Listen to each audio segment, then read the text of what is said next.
Okay. Welcome to the Henry George Daily Devotional, episode 51, week 11. If we've done 10 weeks, 5 a week, that's 50. We're on episode 51.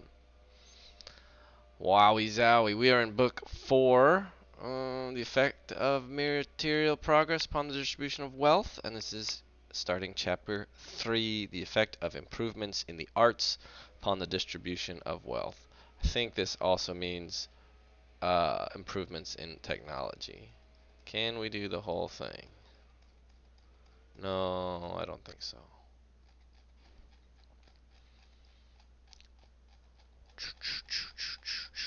Wasting our time. Henry George in 1879 writes, eliminating improvements in the arts, we have seen the effects of increase of population upon the distribution of wealth. That was the last chapter. Eliminating increase of population, let us now see what effect improvements in the arts of production have upon distribution. Arts meaning arts of production. Yes, that is the term. We have seen that increase of population increases rent rather by increasing the productiveness of labor than by decreasing it. If it can now be shown that irrespective of the increase of population, the effect of improvements in methods of production and exchange is to increase rent, the disproof of the Malthusian theory, that is, that population outpaces subsistence, that is, the disproof of the Malthusian theory and of all the doctrines derived from or related to it, will be final and complete, for we shall have accounted for the tendency of material progress to lower wages and depress the condition of the lowest class without recourse to the theory of increasing pressure against the means of subsistence. That this is the case will, I think, appear on the slightest consideration. The effect of inventions and improvements in the productive arts is to save labor. That is, to enable the same result to be secured with less labor, or a greater result with the same labor. Okay. Now, in a society in which the existing power of labor served to satisfy all material desires, and there was no possibility of new desires being called forth by the opportunity of gratifying them, the effect of labor-saving improvements would be simply to reduce the amount of labor expended. But such a state of society, if it can anywhere be found, which I do not believe, exists only where the human most nearly approaches the animal.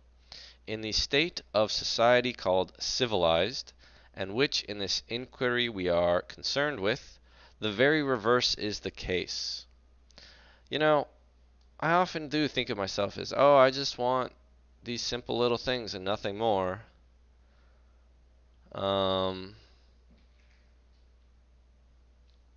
What do you guys think? If I had all my simple little things, then I'd be like, but I could also do with this other little thing and that other little thing. Or now I'll go do this experience or that experience. Anyway, uh, we often don't have accurate views of ourselves. It's troubling. George continues, demand is not a fixed quantity. That increases only as population increases. I don't like this comma. Demand is not a fixed quantity that increases only as population increases. In each individual it rises with his power of getting the things demanded. Man is not an ox who, when he has eaten his fill, lies down to chew the cud. He is the daughter of the horse leech, who constantly asks for more. When I get some money, said Erasmus, I will buy me some Greek books and afterward some clothes. The amount of wealth produced is nowhere commensurate with the desire for wealth, and desire mounts with every additional opportunity for gratification. This being the case, the effect of labor-saving improvements will be to increase the production of wealth. Now, for the production of wealth, two things are required. Raise your hand if you know the answer. Labor and land. You got it right. Therefore, the effect of labor-saving improvements will be to extend the demand for labor, and wherever the limit of the quality of land in use is reached, to bring into cultivation lands of less natural productiveness, or to extend cultivation on the same lands to a point of lower natural productiveness. And thus, while the primary effect of labor-saving improvements is to increase the power of labor, the secondary effect is to extend cultivation, and where this lowers the margin of cultivation, to increase rent. Thus, where land is entirely appropriated, as in England, or where it is either appropriated or is capable of appropriation as rapidly as it is needed for use, as in the United States, the ultimate effect of labor-saving machinery or improvements is to increase rent without increasing wages or interest. Bom bom bom. That's that's a big deal. Um, this idea that people are just going to want more and more as they get more and more has a lot of implications to it. So if you were to not buy into that, I could see you not buying into other conclusions. I don't view this as like such a terrible, greedy sort of depiction of a human. Uh, because I don't view it as him, as Henry claiming that we're going like out of a selfishness, out of like I want these things and you can't have them. It's like a to the stars, like let's all just get more shit together. At least that's a positive way I view it. George continues. It is important that this be fully understood, for it shows that effects attributed by current theories to increase of population are really due to the progress of invention, and explains the otherwise perplexing fact that labor-saving machinery everywhere I think this is fails to benefit laborers. We're going to note this in our typos.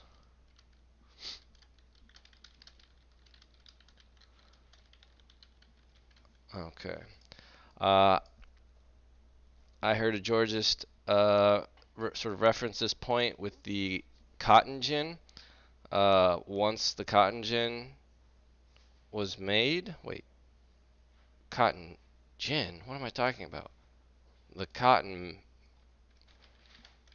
mill. What was I saying? Wait, what is the cotton? Yeah, okay, it is cotton gin. I got real confused there. Anyway, the invention of this cotton gin says, yeah. What is a gin? That makes me think of alcohol. Whatever.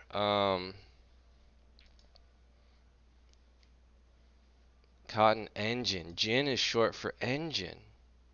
Wow, we're learning all kinds of things. George has said that the invention of the cotton gin actually, so it meant that way more cotton can be spun into wool, or take used, which meant that we needed way more cotton pickers, and it basically reinforced the power of the slave owners in the South and extended slavery quite some time. Uh, yeah, that's a labor-saving invention that then just caused there to be sort of more labor, you know, because more people could pick cotton now. Anyway, back to George's writing. Yet fully to grasp this truth, it is necessary to keep in mind what I have already more than once adverted to. Here's his word adverted, which we've looked up before. The interchangeability of wealth. I refer to this again. This is a serious thing, especially when you're talking about interest. I've heard of this again only because it is so persistently forgotten or ignored by writers who speak of agricultural production as though it were to be distinguished from production in general, and of food or subsistence as though it were not included in the term wealth. Remember, wealth is what labor produces, and then wealth can be stored up for the purpose of producing more wealth, which is what makes it capital. But if it's used directly to satisfy your desires, like food would be, then it is wealth. Let me ask the reader to bear in mind what has already been sufficiently illustrated, that the possession or production of any form of wealth is virtually the possession or production of any other form of wealth for which it will exchange, in order that he may clearly see that it is not merely improvements which effect a saving in labor directly applied to land that tend to increase rent, but all improvements that in any way save labor. Yes. That the labor of any individual is applied exclusively to the production of one form of wealth is solely the result of the division of labor. The object of labor on the part of any individual is not the obtainment of wealth in one particular form, but the obtainment of wealth in all the forms that consort with his desires, and hence an improvement which effects a saving in the labor required to produce one of the things desired is in effect an increase in the power of producing all the other things.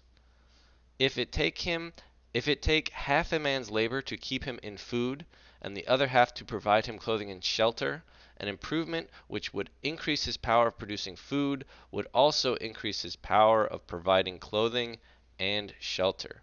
If his desires for more or better food and for more or better clothing and shelter were equal, an improvement in one department of labor would be precisely equivalent to a like improvement in the other.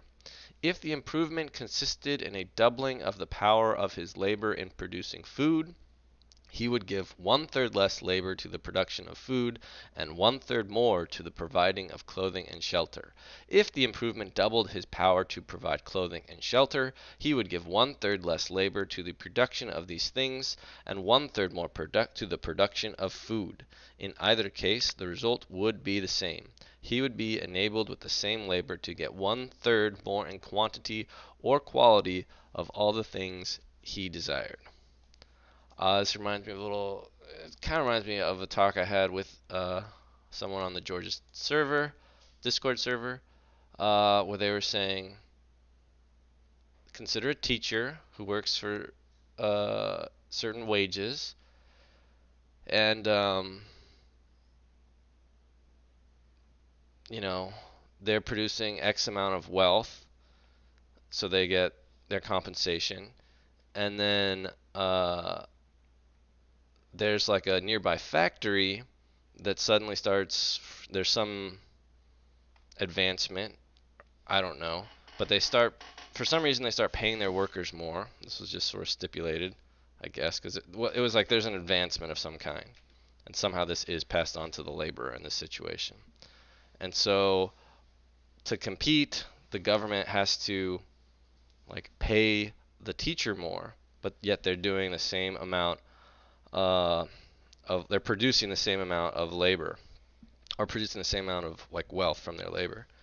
And I said, no, they are not, because a teacher is, educating a kid, which we assume is just a necessary thing that has to be done for the society to keep going, to keep producing more people who could go work at that factory, for instance.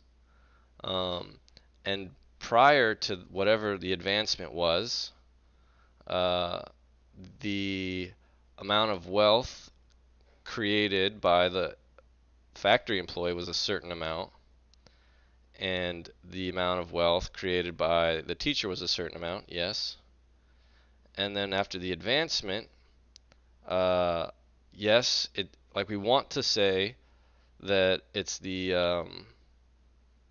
factory worker who's now creating more wealth, but in reality, it's them together because you still because the I'm not doing a great job here, am I?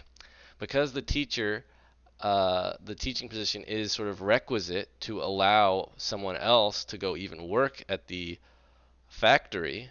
Um, that it's like George's canoe maker letting more people go fishing. Like if the fishing people develop some technique that lets them haul in hundreds more fish, and the canoe maker just is doing his same old thing making canoes, yet he deserves a raise because society has progressed. Um, because he is, you know, fundamentally providing this ability for more people to go fishing, just like the teacher is providing the ability for more people to go work at the factory. And in that way, uh, progressions in society are shared. That's my terrible explanation. Um, and now we'll go back to George. And so, where production is carried on by the division of labor between individuals, an increase in the power of producing one of the things sought by production in the aggregate adds to the power of obtaining others, and will increase the production of the others to an extent determined by the proportion which the saving of labor bears to the total amount of labor expended, and by the relative strength of desires. I am not unable to think of any form of wealth the demand for which would not be increased by a saving in the labor required to produce the others. Hearses and coffins have been selected as examples of things for which the demand is little likely to increase. But this is true only as to quantity. That increased power of supply would lead to a demand for more expensive hearses and coffins, no one can doubt who has noticed how strong is the desire to show regard for the dead by costly funerals. Nor is the demand for food limited, as in economic reasoning is frequently but erroneously assumed. Subsistence is often spoken of as though it were a fixed quantity, but it is fixed only as having a definite minimum. Less than a certain amount will not keep a human being alive, and less than a somewhat larger amount will not keep a human being in good health. But above this minimum, the subsistence which a human being can use may be increased almost indefinitely. Adam Smith says, and Ricardo endorses the statement, that the desire for food is limited in every man by the narrow capacity of the human stomach.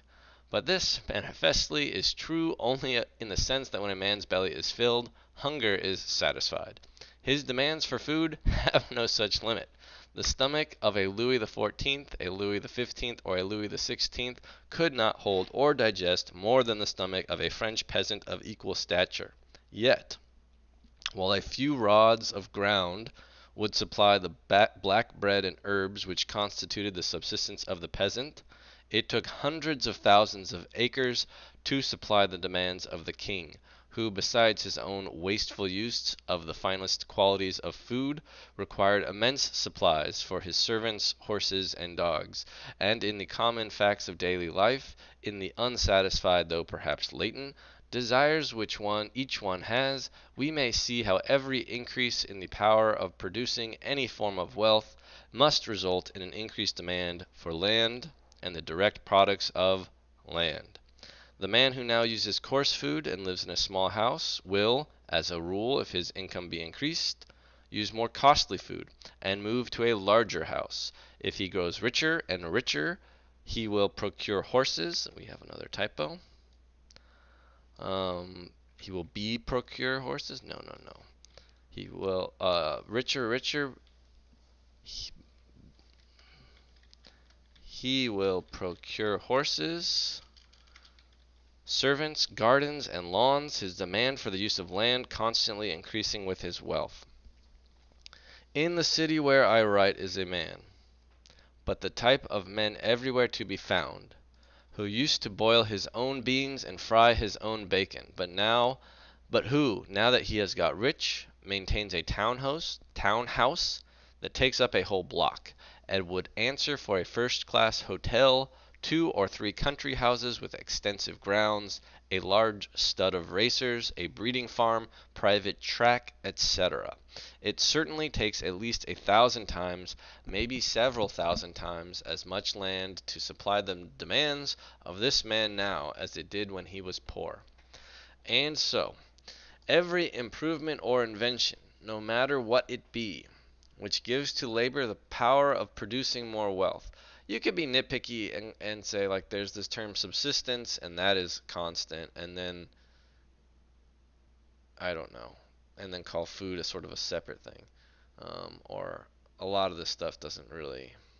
But George is arguing for the exchangeability of wealth and just the increase of the, Anyway, no matter what it be, every improvement or invention which gives to labor the power of producing more wealth causes an increased demand for land and its direct products, and thus tends to force down the margin of cultivation, just as would the demand caused by an increased population. This being the case, every labor-saving invention, whether it be a steam plow, a telegraph, an improved process of smelting ores, a perfecting printing press, or a sewing machine, has a tendency to increase rent. Or, to state this truth concisely, wealth in all its forms being the product of labor applied to land, or the products of land, any increase in the power of labor, the demand for wealth being unsatisfied, will be utilized in procuring more wealth, and thus increase the demand for land. The demand for land. And I'm ending this episode here and no further.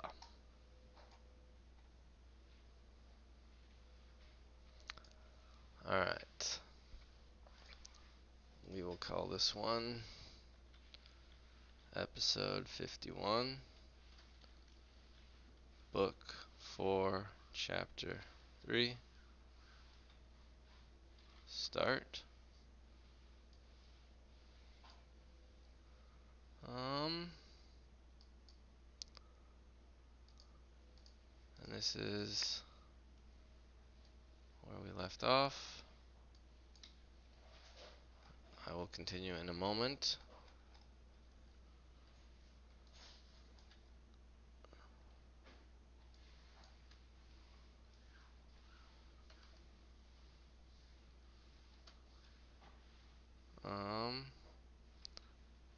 George explains that since wealth is exchangeable, any labor that humans want more wealth as soon as their previous desires were attained, and since wealth is exchangeable,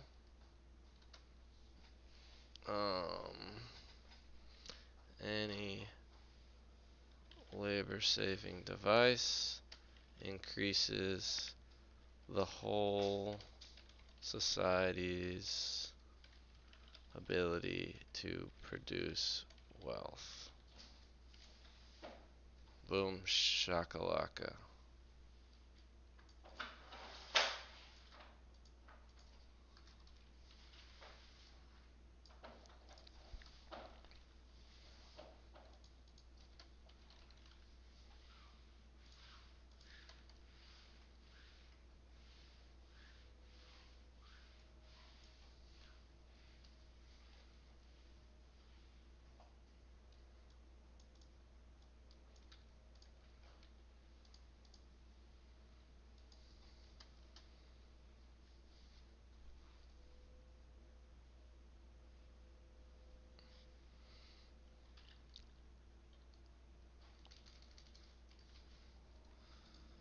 Alright, we now continue. Welcome to Henry George Day Devotional, episode 52. We continue talking about the effect of improvements in the arts upon the distribution of wealth. Again, the improvements in the arts means the arts of production. I'm going to reread this little summation that he came to, that George said, to state this truth concisely. Wealth in all its forms, being the product of labor applied to land or the products of land, any increase in the power of labor, the demand for wealth being unsatisfied, because humans just want more and more, the demand for wealth being unsatisfied will be utilized in procuring more wealth. And since, again, that wealth is, in all its forms, is the product of labor applied to land and products of land, this increases the demand for land. Land demand. Someone should write a riddle about that. Now, George continues. Looks like he's going to illustrate this for us. To illustrate this effect of labor-saving machinery and improvements, let us suppose a country where, as in all the countries of the civilized world, the land is in the possession of but a portion of the people. Let us suppose, yes, the landed gentry, or just the landowners. Let us suppose a permanent barrier fixed to further increase of population, either by the enactment or strict enforcement of a Herodian law. That would be referencing Herod in the Bible, who wanted to kill all the firstborn males or whatever. Or from such a change in manners as morals as might result from extensive circulation of Annie Besant's pamphlets. I don't know about this, but it just sounds like chastity for everyone. No more baby making. That's our hypothetical. George says, let the margin of cultivation or production be represented by 20. This means that the land you can go freely use to work on, you could get 20 units of wealth from if you worked it in whatever time span is our accounting purposes choice of time span. Thus, land or other natural opportunities which, from the application of labor and capital, will yield a return of 20 will just give the ordinary rate of wages and interest without yielding any rent, while all lands yielding equal applications of labor and capital more than 20 will yield the excess rent. Alright, that's our setup. Population remaining fixed. Alright, now let there be made inventions and improvements which will reduce by 1/10 the expenditure of labor and capital necessary to produce the same amount of wealth. Now, either 1/10 of the labor and capital may be freed, and production remain the same as before, or the same amount of labor and capital may be employed and production be correspondingly increased. But the industrial organization, as in all civilized countries, is such that labor and capital, and especially labor, must press for employment on any terms. The industrial organization is such that mere laborers are not in a position to demand their fair share in the new adjustment, and that any reduction in the application of labor to production will at first, at least, take the form, not of giving each laborer the same amount of produce for less work, but of throwing some of the laborers out of work and giving them none of the produce. Now, owing to the increased efficiency of labor, so George is saying that's how things are, I suppose. Now, owing to the increased efficiency of labor secured by the new improvements, as great a return can be secured at the point of natural productiveness represented by 18 as before at 20. Alright? So now those things, all the bits of land that weren't yielding rent will now yield a rent of 2. Thus, the unsatisfied desire for wealth, the competition of labor and capital for employment, would ensure that the extension of the margin of production, we will say to 18, and thus rent would be increased by the difference between 18 and 20, while wages and interest in quantity would be no more than before, and in proportion to the whole produce would be less. The whole produce, it has gone up, and the quantity that wages are getting is the same, so the proportion is less. Same way of saying that. There would be a greater production of wealth, but landowners would get the whole benefit, subject to temporary deductions, which will be hereafter stated. If invention and improvement still go on, the efficiency of labor will be still further increased, and the amount of labor and capital necessary to produce a given result further diminished. The same causes will lead to the utilization of this new gain in productive power for the production of more wealth. The margin of cultivation will be again extended, and rent will increase, both in proportion and amount, without any increase in wages and interest, and so as invention and improvement go on, constantly adding to the efficiency of labor, the margin of production will be pushed lower and lower, and rent constantly increased, though population should remain stationary. That's by the conditions of our hypothetical. I do. You could also think of this as being kind of just like when there's really rapid technological innovation within a very brief span of time where population essentially does remain stationary. I do not mean to say that the lowering of the margin of production would always exactly correspond with the increase in productive power, any more than I mean to say that the process would be one of clearly defined steps. Whether in any particular case the lowering of the margin of production lags behind or exceeds the increase in productive power will depend, I conceive, upon what may be called the area of productiveness that can be utilized before cultivation is forced to the next lowest point. For instance, if the margin of cultivation be at 20, improvements which enable the same produce to be obtained with 1/10 less capital and labor will not carry the margin to 18 if the area having a productiveness of 19 is sufficient to employ all the labor and capital displaced from the cultivation of the superior lands. In this case, the margin of cultivation would rest at 19. Right. If you, after a 1/10 efficiency gain, 1/10 of your employees are fired. Suppose you only had 10 employees, so you just fire one guy. Then that one guy maybe will just go to if there's one plot of land that provides 19 units of wealth, he'll go to that one. He doesn't need to go all the way to the 18 if he's the only guy. So he goes to the 19.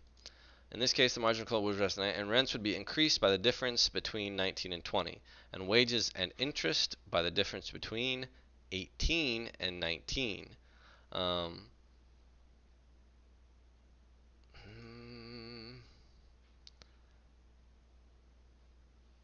yes, because there's.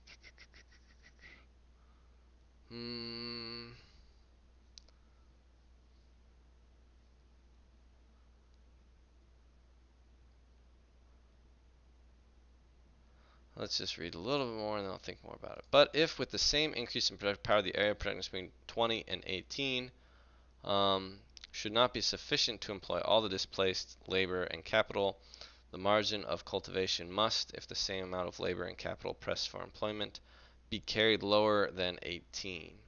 In this case, rent would gain more than the increase in the product, and wages and interest would be less than before the improvements which increase productive power.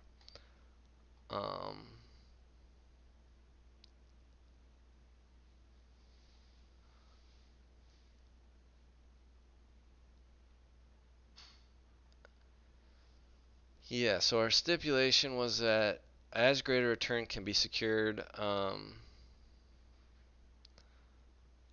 like the land that was producing 18 can make as much as was at 20.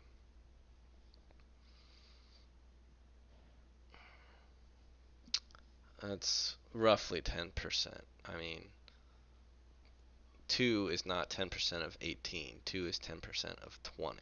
But anyway,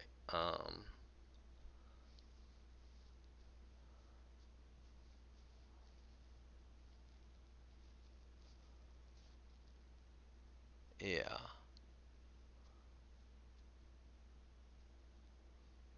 Yeah, okay. Um, right. So the labor saving invention does uh, increase this 10% gain, and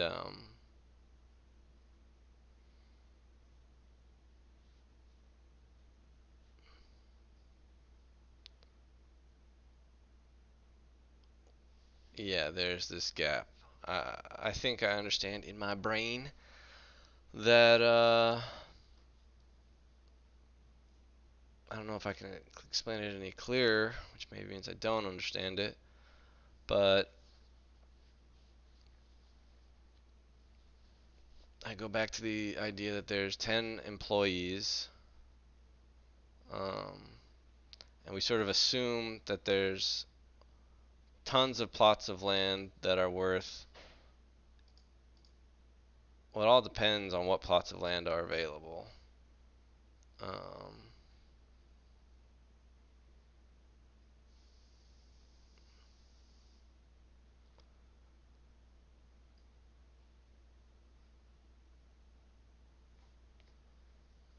and like, yeah, how many people get displaced?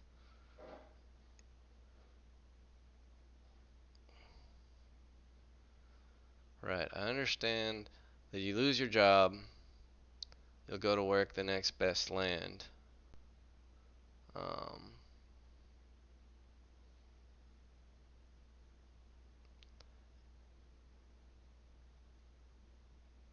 and that would be the 19 land if it's available.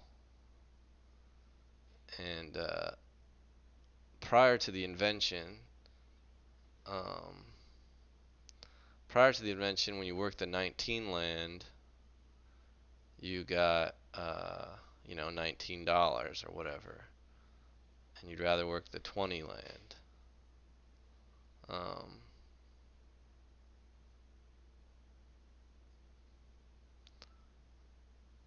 and now, with the labor-saving invention, that 19 land, if the 18 land is making 20, we could imagine the 19 land is making something like 21 or 21 and a half.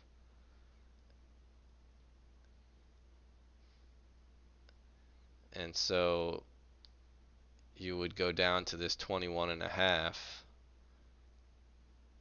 basically.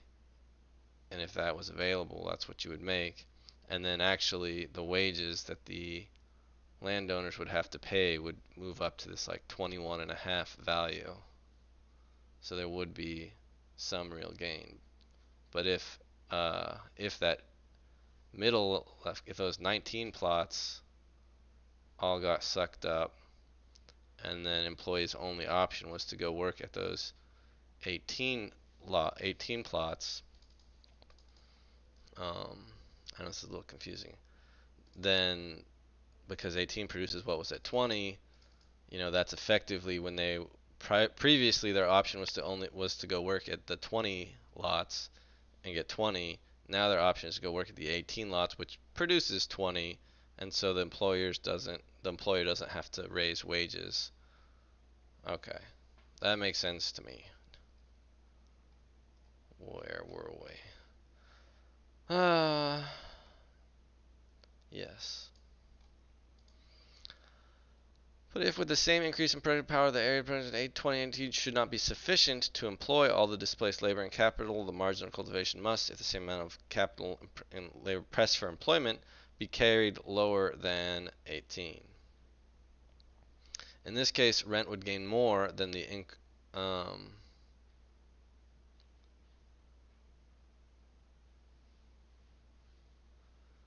okay, and now he's saying if this invention displaces so many people that there's not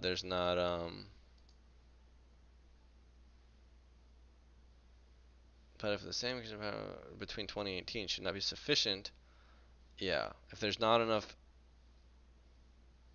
the same increase in productive power, the area of productiveness between 2018,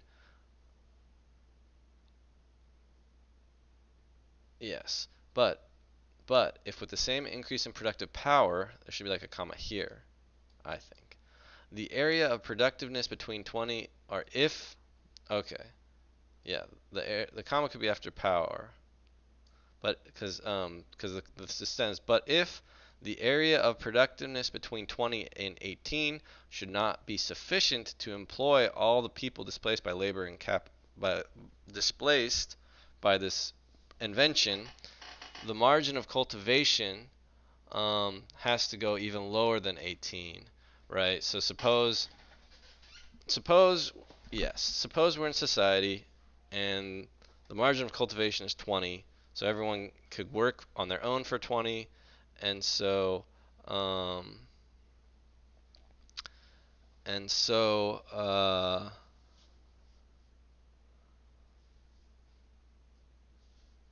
and so that's what our employers have to pay people to work their land. And then suppose we have some invention and we fire a bunch of people, and all those people go to look for new land, and all the 20 land is taken up, all the 19 and 18 land is also taken up, and then they have to go to the 17 land. That's this case we're talking about. Um, in this case, yeah. It's like suppose like it's a super labor saving invention, and instead of 10 employees, now you need one employee. So 9 people have to go looking, and suddenly that pushes the margin of production, margin of cultivation way down, and so like wages, say everyone has to go work land that makes them 5. So now the employer only really needs to pay his worker 5, because what's the difference working for the employer or working the other 5 land? Yes, this all makes sense. Okay, in this case, rent would gain more than the increase in the product, and wages and interest would be less than before the improvements which increase productive power. And this is what we definitely have seen uh, with automation. Nor is it precisely true that the labor set free by each improvement will all be driven to seek employment in the production of more wealth. The increased power of satisfaction which each fresh improvement gives to a certain portion of the community will be utilized in demanding leisure or services as well as in demanding wealth. Some laborers will, therefore, become idlers, and some will pass from the ranks of productive to those of unproductive laborers. Hello, Justin, in the chat, the proportion of which, as observation shows, tends to increase with the progress of society. I spent a lot of time. Okay, we can finish this. I think I spent a lot of time doing economics in my head.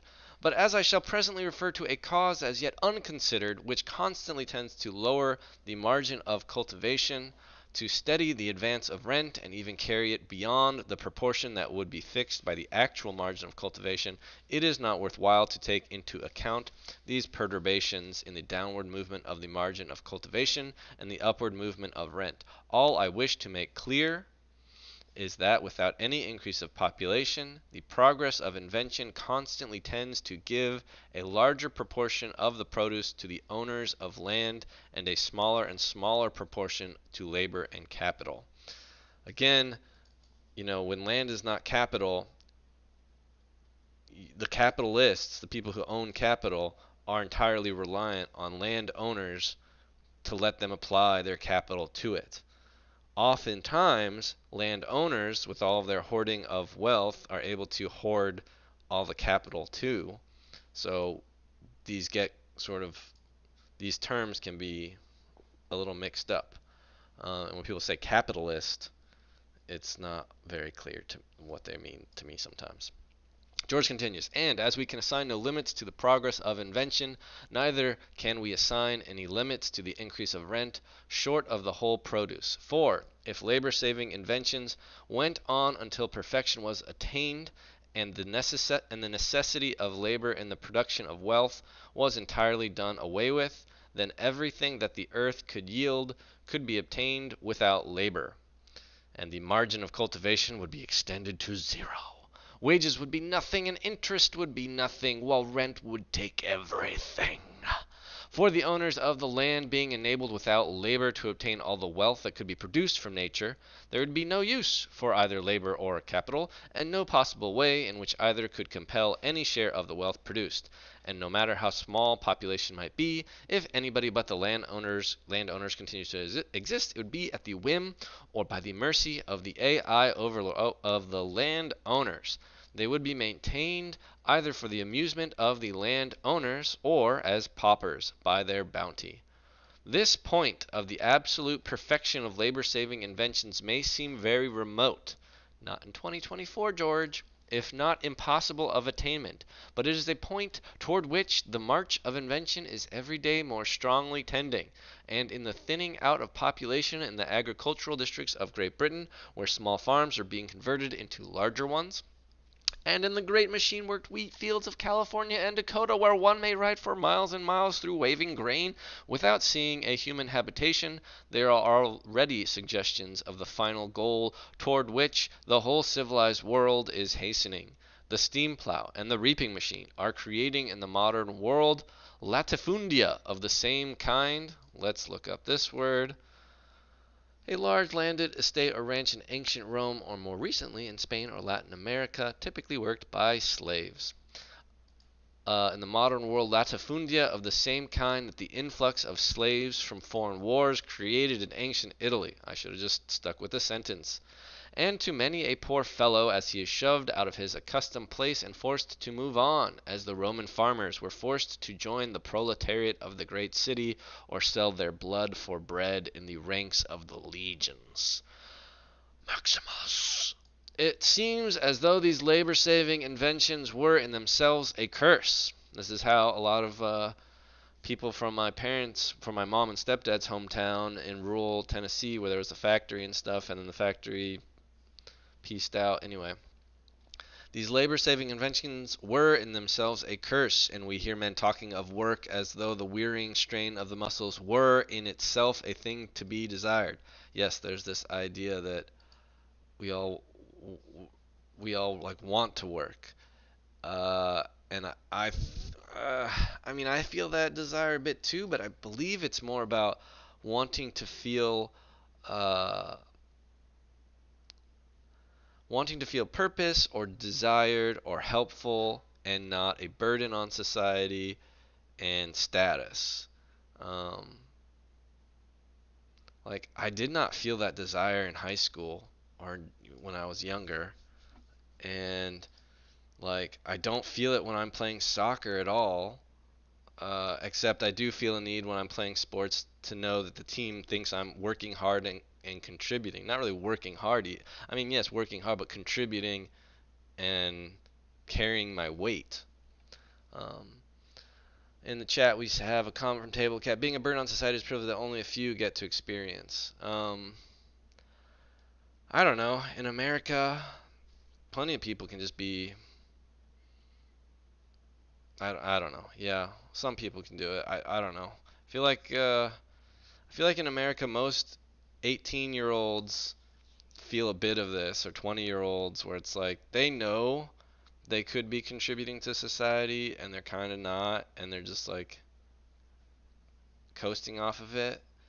But there's like a switch when that become like there's a point in development where you're like, okay, now I feel guilty about it. But there's a point up until which you do not feel guilty, and maybe that's just immaturity. I don't know.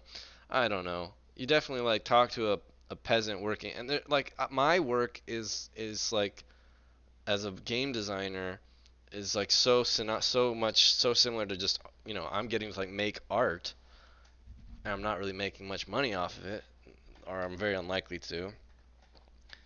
So, but that's what I would prefer to do than have to, if you could just guarantee me a basic income, and that my family and kids were also going to be given, secure and have food and a certain level of status and not be like left out of society, then I don't have any particular desire to go, uh, you know, mow lawns or build houses or whatever. Okay, I don't know. Let's keep going. This is taking forever. In what has preceded, I have of course spoken of inventions and improvements when generally diffused. It is hardly necessary to say that as long as an invention or an improvement is used by so few that they derive a special advantage from it, it does not, to the extent of this special advantage, affect the general distribution of wealth. Maybe we'll get some conversations about patents, but I've already talked a lot about myself today, so we're not going to go there. So, in regard to the limited monopolies created by patent laws or by the causes which give the same character to railroad and telegraph lines, etc., although generally mistaken for profits of capital, the special profits thus arising are really the returns of monopoly, as has been explained in a previous chapter, and to the extent that they subtract from the benefits of an improvement do not primarily affect general distribution. For instance, the benefits of a railroad or similar improvement in cheapening transportation are diffused or monopolized as its charges are reduced to a rate which will yield ordinary interest on the capital invested, or kept up to a point which will yield an extraordinary return or cover the stealing of the constructors or directors. And, as is well known, the rise in rent or land value corresponds with the reduction in the charges. As has before been said, in the improvements which advance rent are not only to be included the improvements which directly increase productive power, but also such improvements in government, manners, and morals as indirectly increase it. Considered as material forces, the effect of all these to increase productive power and, like improvements in the productive arts, that's the arts of production, um, their benefit is ultimately monopolized by the possessors of the land. A notable instance of this is to be found in the abolition of protection by England. Free trade has enormously increased the wealth of Great Britain without lessening pauperism. It has simply increased rent in this free, unprotected England.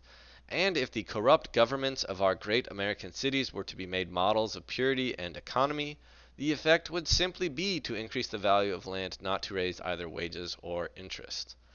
Yes, this reminds me of the recent talks I've had with some friends about uh, perhaps the reason a lot of corruption happens is because people know that even if they don't, you know, take a little cutout here and there for themselves, they're still screwed, and they know that they're capable and hardworking. But if they just play by the rules, you know, the landowners, which is not the class they're from, are just gonna get richer and richer. Okay, cool. Ending episode. Like and subscribe and help grow our tribe.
Bum bum bum.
Whoops.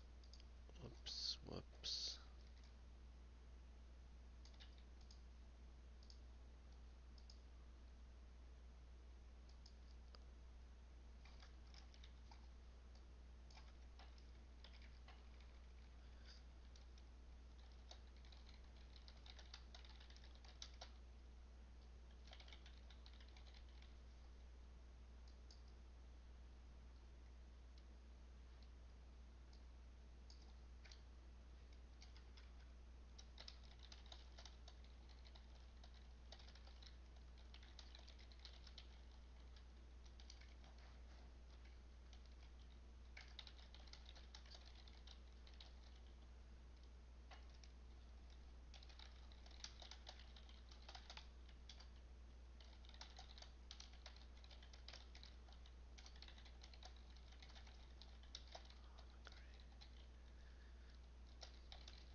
What's the word? In good heart, in good jest.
Airport run by dogs.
Okie dokie artichoke.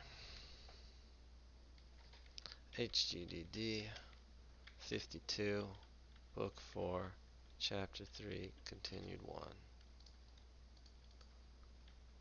Cut, paste.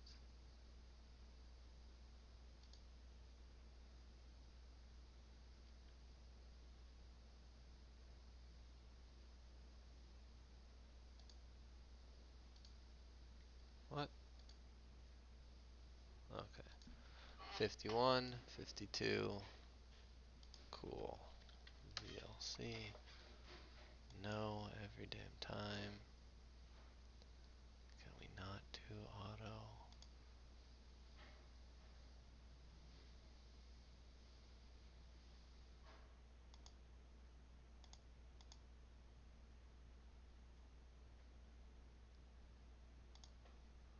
Maybe. 51 and 52. Convert and save.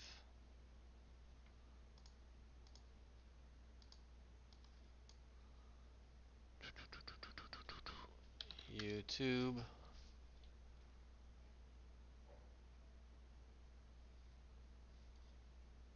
Create.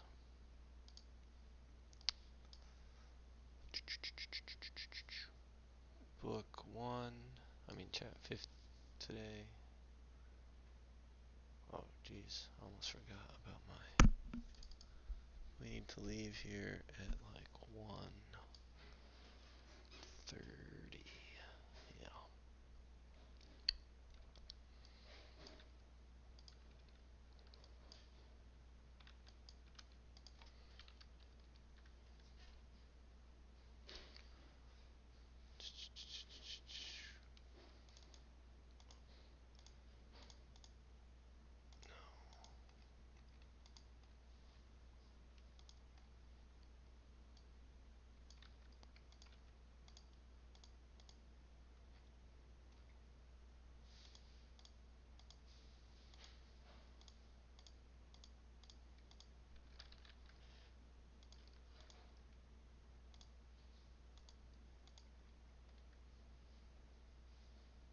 See how many viewers like this video.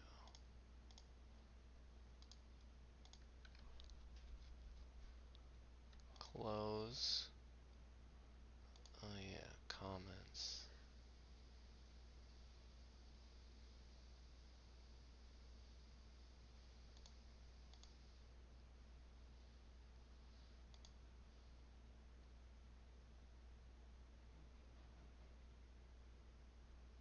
That's. Mm-hmm. Mm. Yes.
Okay, upload video.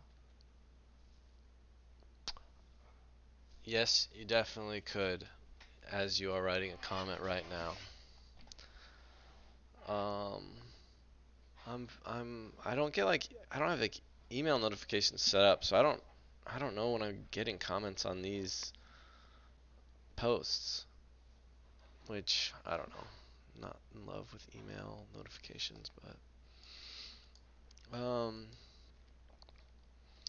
okay. George, in this last episode, George works through an example of labor saving saving invention causing the rise of rent. George makes makes an italicized statement about labor, about inventions. Well, it was 100 degrees.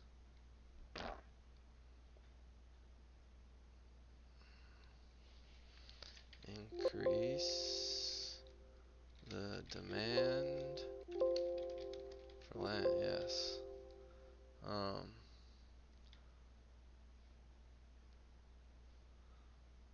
About increasing power of labor, increasing demand for land.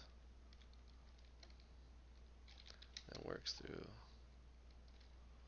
Yes, this is what, oops days. It was 100 degrees.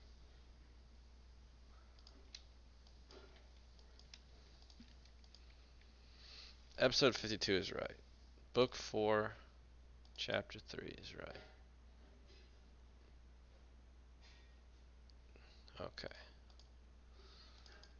Boom, boom, boom, boom, boom, boom, boom, boom.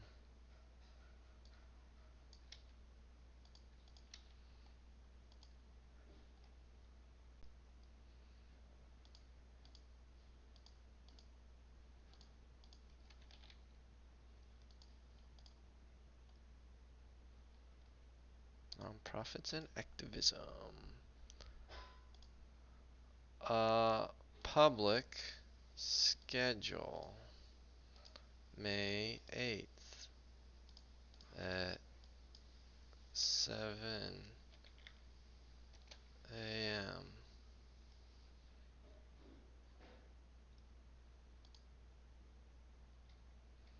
Schedule. Now, honestly, it seems like the scheduling of podcast never quite works, but we will attempt it. It just sits there. Alright, this is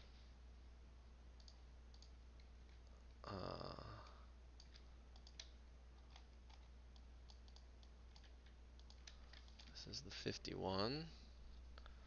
This one will be published now.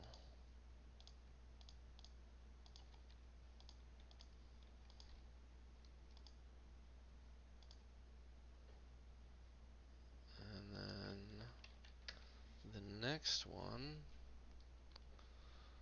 I need that. Nobody ever. Do I even have a posture check thing? I don't think I do have a posture check.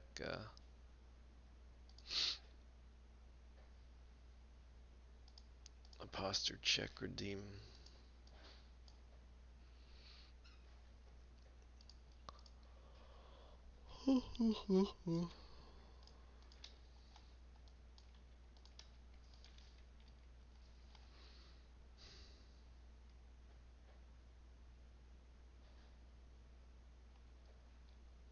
Schedule. Wait, I don't know if I scheduled that other one for the right time.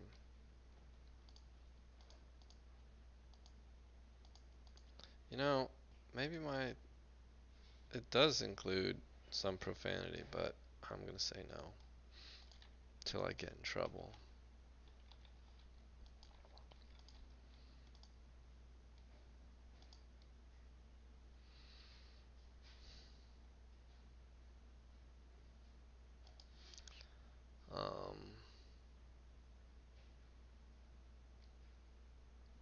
Publish. Here, the one that's scheduled. Pending. Tuesday at 7 a.m. Schedule. Maybe this is what I didn't do with the other one. I didn't click schedule. We'll see. I'm all set. Red, set, ready, ready to go. Alright, I need to leave for my toe cauterization surgery in half an hour. I should take a shower and maybe do other things.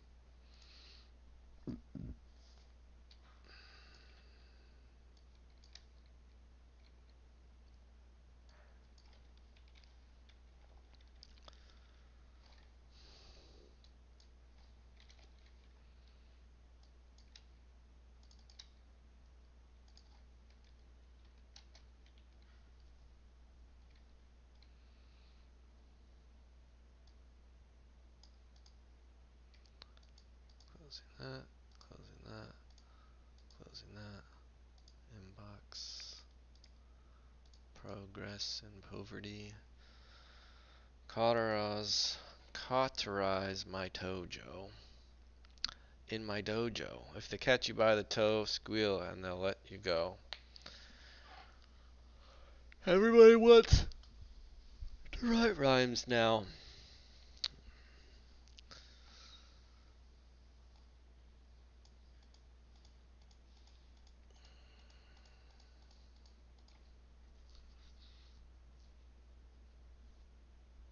Which is kind of fun. I've thought of renaming my book to Look, a book of 99 riddles and one pun for humans looking for some thinky fun. Which means I have to write a pun.